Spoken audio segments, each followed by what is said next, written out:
Welcome back to another video. Today we are previewing the big game tomorrow, Chelsea v Port Vale. I'm going to be unlocking a lot today in today's video. It's also going to be my thoughts on Cucurella and Enzo Fernandez. Liam Rossigna has had a press conference today. We'll dive straight into that as well.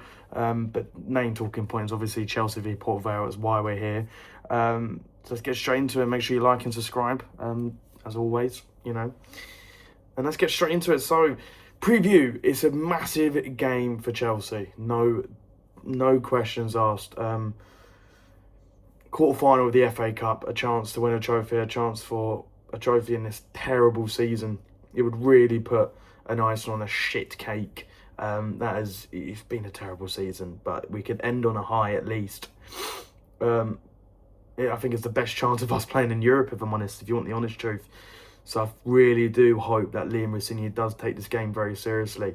Port Vale. Now, Port Vale, they've had a very easy run to get to the FA Cup quarter-final. They obviously did beat Wolves.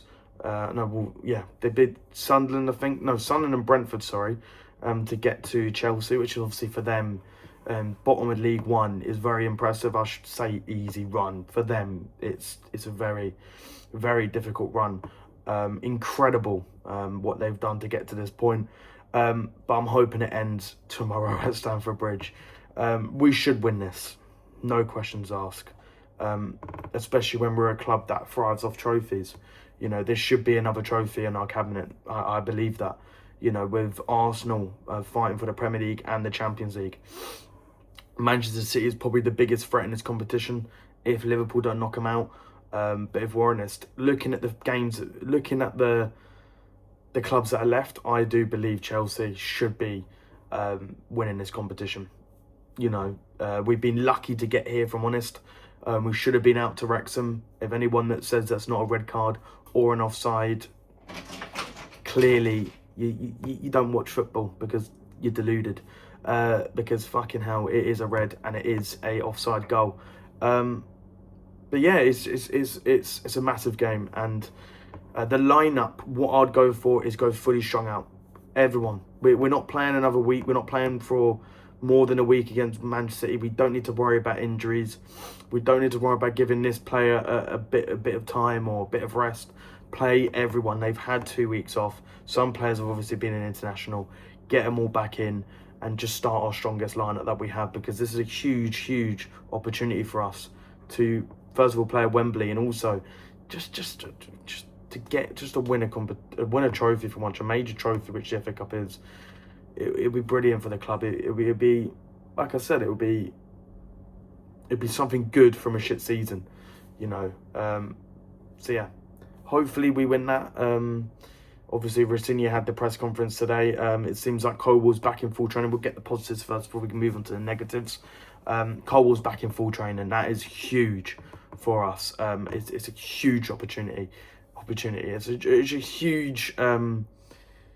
huge player to have back. I think we've really missed Levi Colwill. Not just his defensive, but his ball playing ability. I think people don't give him the respect that he deserves for that. During the Club World Cup, we wouldn't have won that competition without Colwill. He's absolutely fantastic at passing out from the back, and I think under Rossigna, Levi Colwill's going to thrive even more.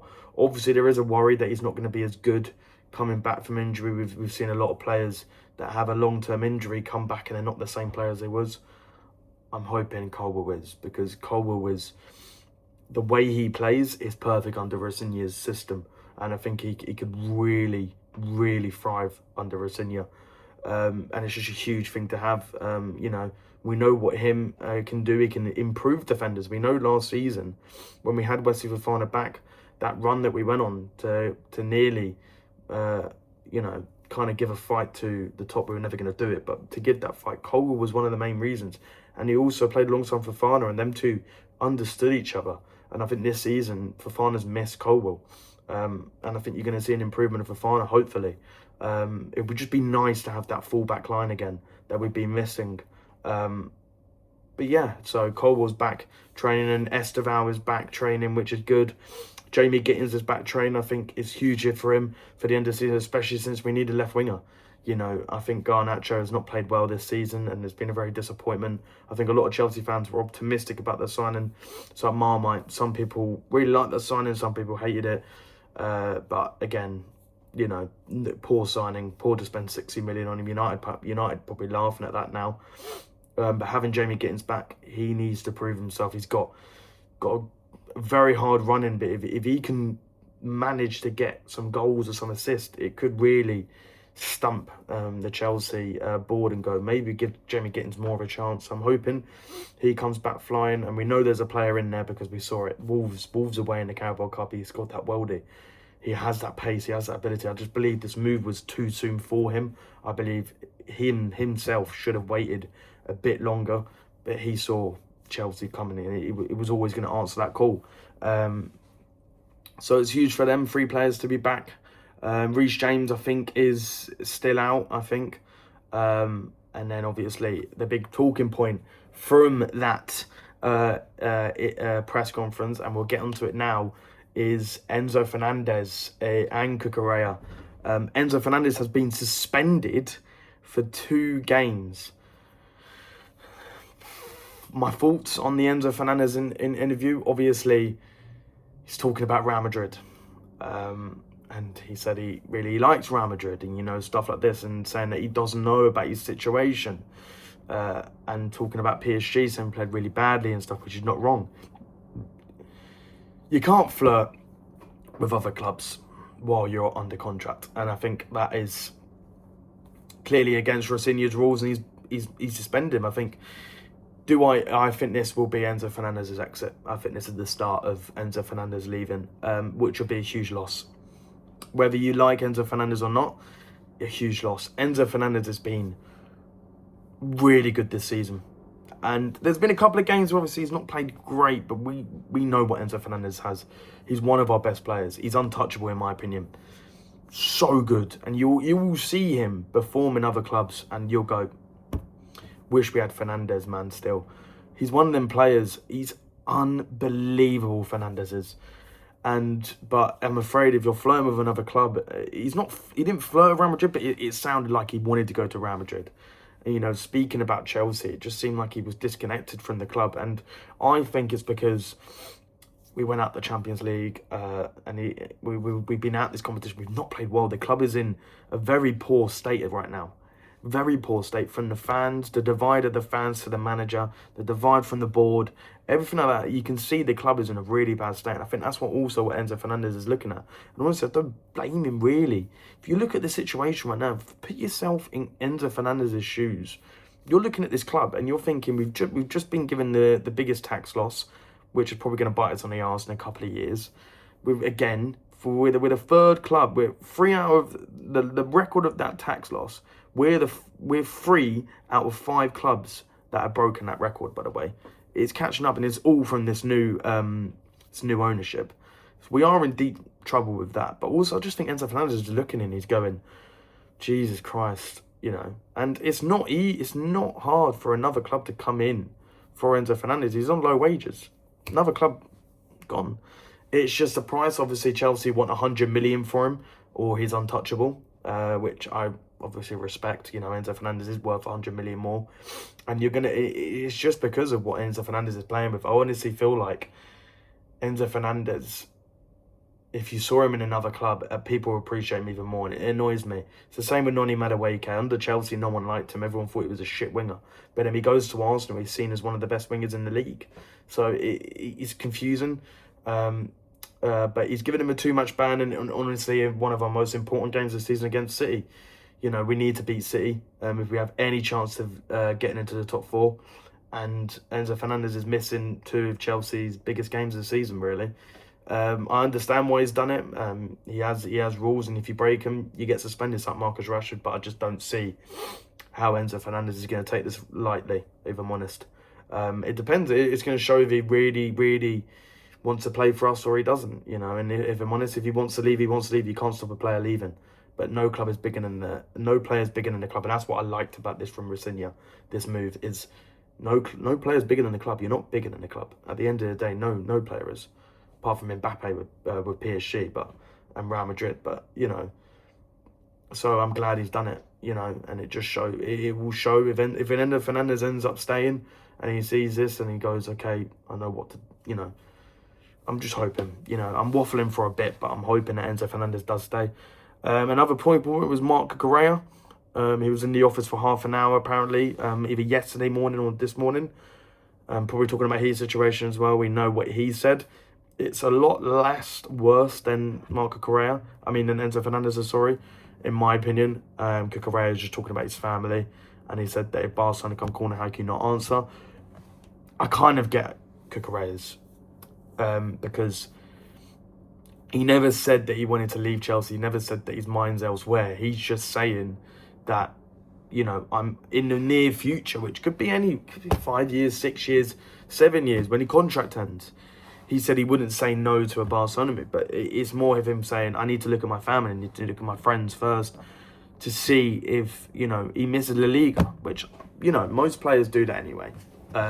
Most players say that they missed the league, but at the end he says, my full focus on Chelsea, and and that's it. So I believe Cucurella's is a little bit less. It's still him saying about another club, which I get, but apparently and Liam Rossini doesn't see a problem with it, so he's available for Port Vale and Man City. Enzo Fernandez is not, so maybe Enzo Fernandez's situation's a lot less worse. It is, because he's got the suspension, but so yeah, that's my thoughts really. Is I think Enzo Fernandez will leave the club at the end of the season. And I think that this is going to be the starting point at the end of that relationship with Rafinha. Unless Rafinha gets sacked at the end of the season, which doesn't seem likely anymore, then they'll probably ship him off. Who do I think he will go to, if I'm honest?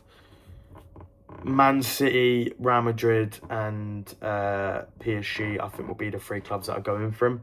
I do believe Man City would be interested in that kind of player, especially if they don't get Anderson, which I know Anderson's CDM and kind of different, but I still believe they'll try.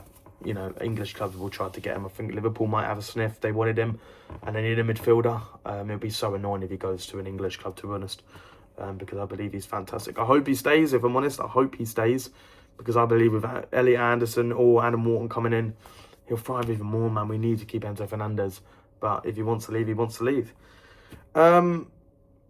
Yeah, that's that situation done. That's really all the talking points.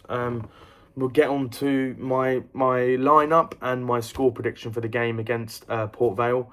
So let's go with the lineup. So my lineup would be Sanchez in goal, Cucurella. I'd go Chalobah, Shimpong. Then I'd go Gusto right back, Caicedo, Andre Santos, Palmer as a 10, left wing Garnacho, left wing Garnacho, right wing Esteval, Joao Pedro up front. He may start Liam Delap, I don't know, I don't want Liam Delap to start, I think he should leave in the summer as well. I will be releasing a video of stay or go, so that's going to be my squad, who should stay, who should get loaned and who we should keep. Get rid, sorry. My score prediction for the game tomorrow, I do believe we'll win. I do believe will be too much for Port Vale, especially with the form, and they've got bigger things. They've got bigger fish to fry. They need to stay in their league. So I think their mind's going to be maybe elsewhere. And they've also not had an international break. They've also not had a big break from this game. So I do believe we'll win 3-1. I still think we'll concede, because somehow we will concede. But I do think we'll pass through and play at Wembley and hopefully have a chance of lifting this magnificent trophy. But yeah, that's going to be all. I'm trying to think of other things to say. Talk a little bit about England. I know I don't really talk about England that much. Obviously, we played Uruguay and Japan. My thoughts, don't look too much into it. And I know a lot of England fans are going to be like, oh, this and this. Some of our key players were missing. Obviously, Arsenal snapped up all their players and now they're all completely fine. But with Rice, with Saka, with Eze, then, a lot of people are ripping into Palmer. Obviously, he did lost the ball. He did play poorly against Japan, but everyone played poorly against Japan. It's not me trying to say I'm singling out Palmer. I'm not singling out Palmer because Palmer played poorly. He did, and I'm hoping he picks up form again. But I still think you know, there's quality in this side. If anyone that thinks England don't have quality is stupid. Everyone's just a bit scared. It happens all the time. Happened before the last World Cup when we lost four. I think it was 4-1 to Hungary or something like that. We went out the Nations League.